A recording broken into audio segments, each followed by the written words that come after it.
My name is Shoufay Derz. I'm a visual artist currently residing in Berlin, originally from Sydney, Australia. I work with photography, video, sculpture, textiles, a varied mediums, and more recently, my practice has been involving social encounters with people and working relationally. For the exhibition at 16 Albemarle, the exhibition Home and Away, I will be showing a series that began in 2019 that I call Ritual of Eels Loving the Alien. This series began, it feels like quite a long time ago, in 2019 at a place called the Gulgaya Maru. I hope I'm pronouncing that correctly. That's the indigenous name for what is otherwise known as the Manly Dam. And I had no idea that the project would expand beyond that place. And it has now since expanded to Berlin, where I'm currently residing.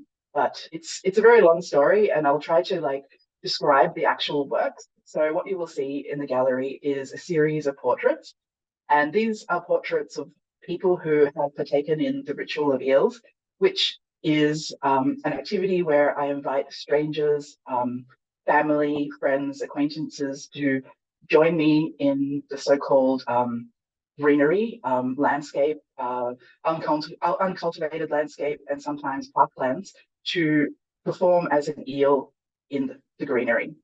And it's a very simple action that is occurring where the people open their eyes and close their eyes as they have their faces painted with green.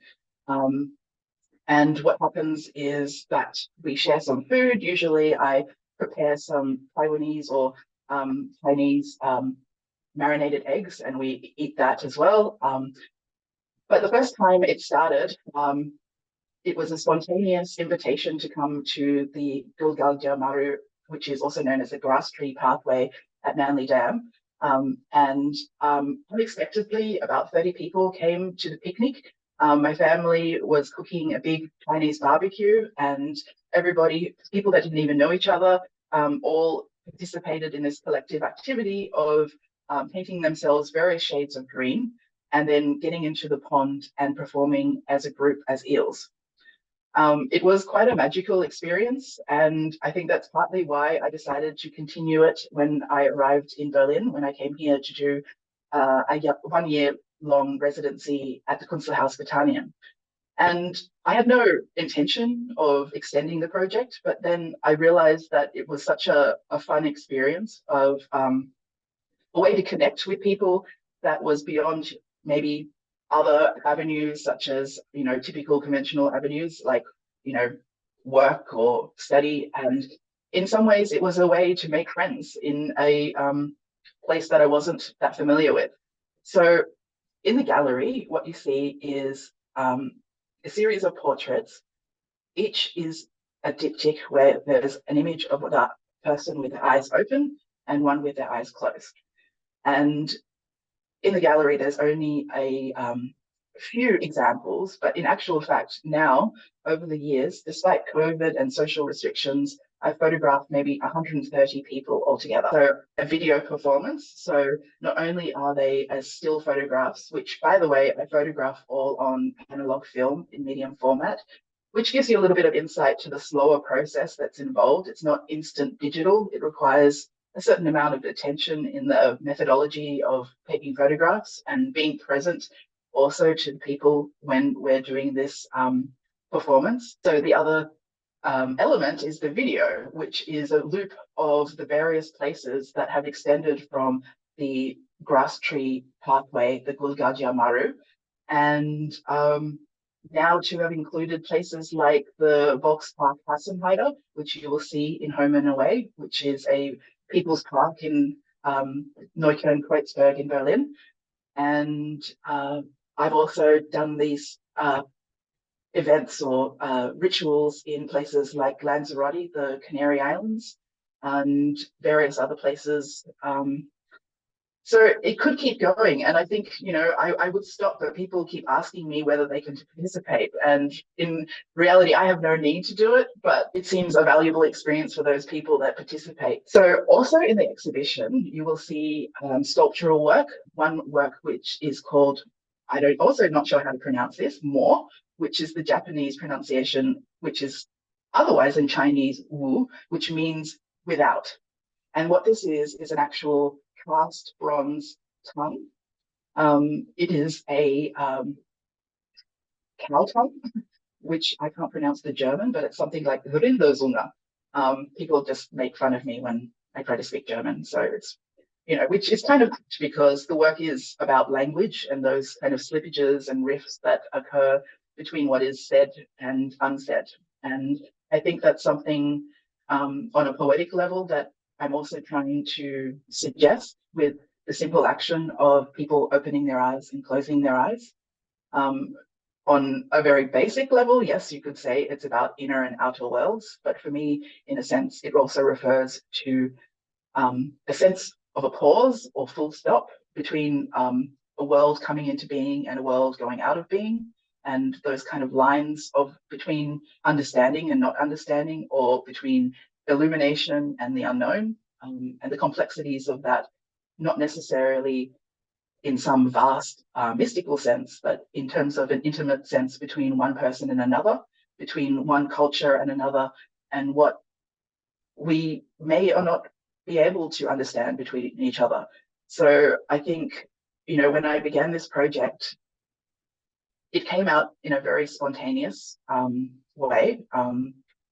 There were two elements that initiated this project, and I must give credit to Karen Smith from the Aboriginal Heritage Centre in Freshwater. She was our guide at Manly Dam. She took us for a walk, a bushwalk, in order to share with us this magical place that she has spent a lot of time in.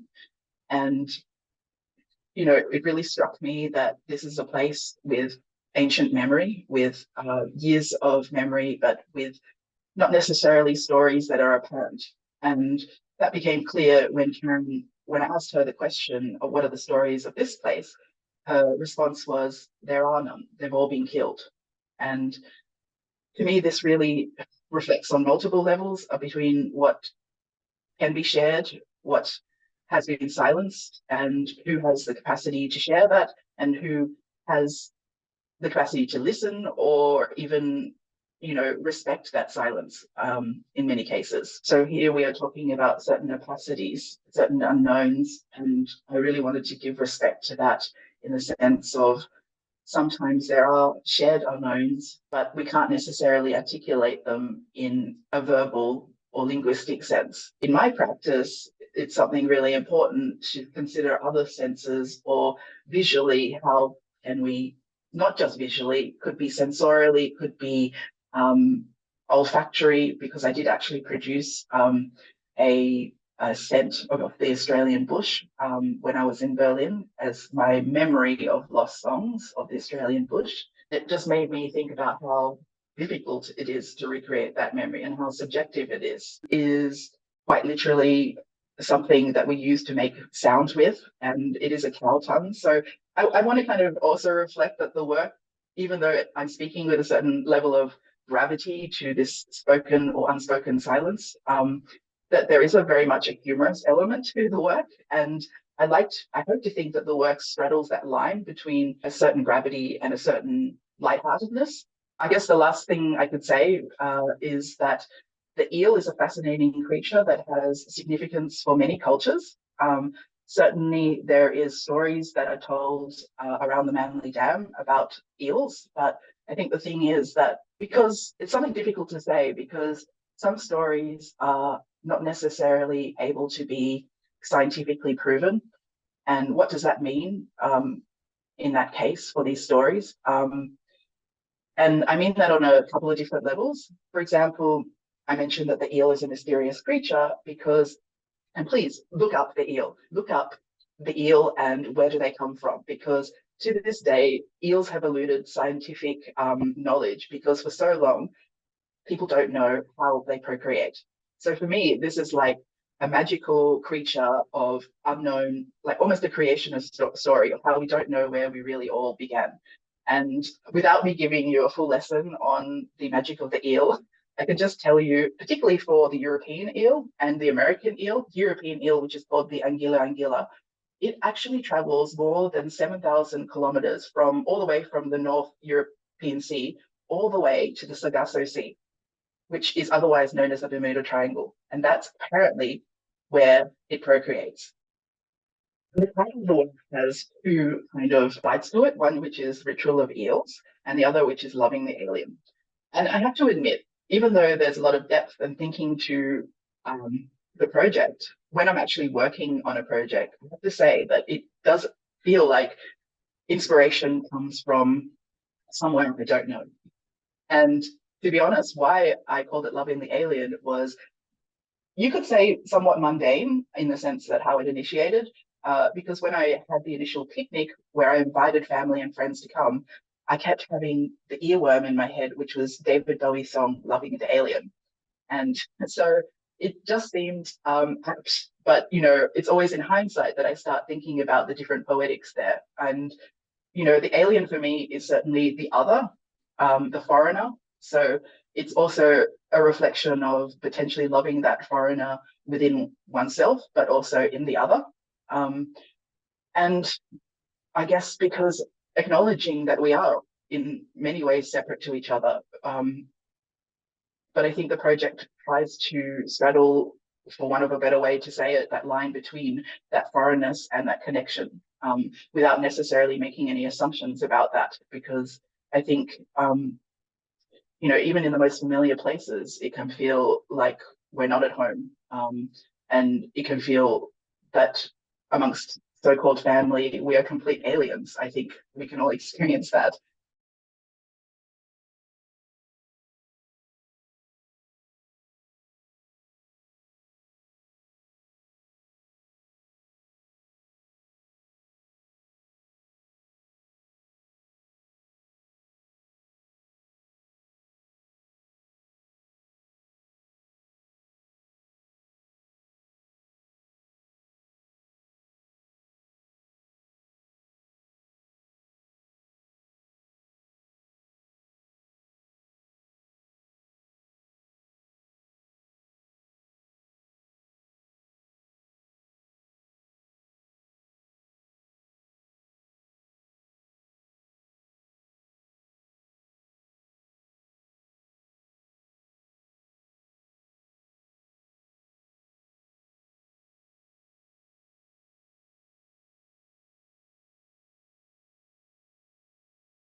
It's that.